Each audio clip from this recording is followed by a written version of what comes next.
Wrapper വേടനെ കഞ്ചാവുമായി police പിടികൂടി. പുലിപ്പല്ല് മാലയിൽ ധരിച്ചതിനും വേടനെതിരെ case. തൻ്റെ വേദികളിൽ ലഹരിക്കെതിരെ ആഞ്ഞടിക്കുന്ന പ്രസിദ്ധ റാപ്പർ കിരൺദാസ് മുരളി എന്ന വേടനെയും സുഹൃത്തുക്കളെയും 6 ഗ്രാം കഞ്ചാവ് സഹിതം കൊച്ചിയിൽ പോലീസ് പിടികൂടി.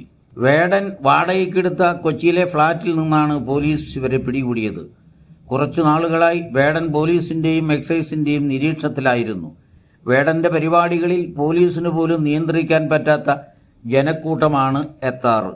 കൊച്ചി ആസ്ഥാനമായി പ്രവർത്തിക്കുന്ന യുവകലാകാരന്മാരിൽ പലരും വിവിധ തരം ലഹരി വസ്തുക്കൾ സ്ഥിരമായി ഉപയോഗിക്കുന്നവരാണെന്ന മാധ്യമ പ്രവർത്തകരുടെയും സാമൂഹ്യ നിരീക്ഷകരുടെയും അഭിപ്രായം ശരിവയ്ക്കുന്ന തരത്തിലാണ് എക്സൈസിൻ്റെ റെയ്ഡുകൾ വെളിവാക്കുന്നത്.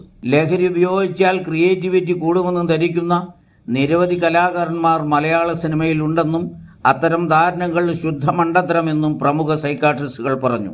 ഭരണകൂടവും സമൂഹവും നിതാന്ത ജാഗ്രതയോടെ ലഹരി സങ്കേതങ്ങൾക്കെതിരെ പൊരുതിയില്ലെങ്കിൽ സിനിമയും കലയും യുവജനങ്ങളും സർവ്വമേഖലയും നശിച്ച് നാമാവശേഷമാകും. കഞ്ചാവ് കേസിൽ വേടനെ കസ്റ്റഡിയിലെടുത്ത് സ്വന്തം ജാമ്യത്തിൽ വിട്ടയച്ചു കഴിഞ്ഞാൽ വനം വകുപ്പ് പിടികൂടും. വേടൻ ധരിച്ചിരുന്ന മാലയിൽ പുലിപ്പല്ല് കണ്ടെത്തിയതോടെയാണ് വനം വകുപ്പ് ജാമ്യമില്ലാ വകുപ്പ് പ്രകാരം വേടനെതിരെ കേസെടുക്കാൻ തയ്യാറായിരിക്കുന്നതെന്നാണ് കൊച്ചിയിൽ നിന്നുള്ള വാർത്തകൾ സ്ഥിരീകരിക്കുന്നത്.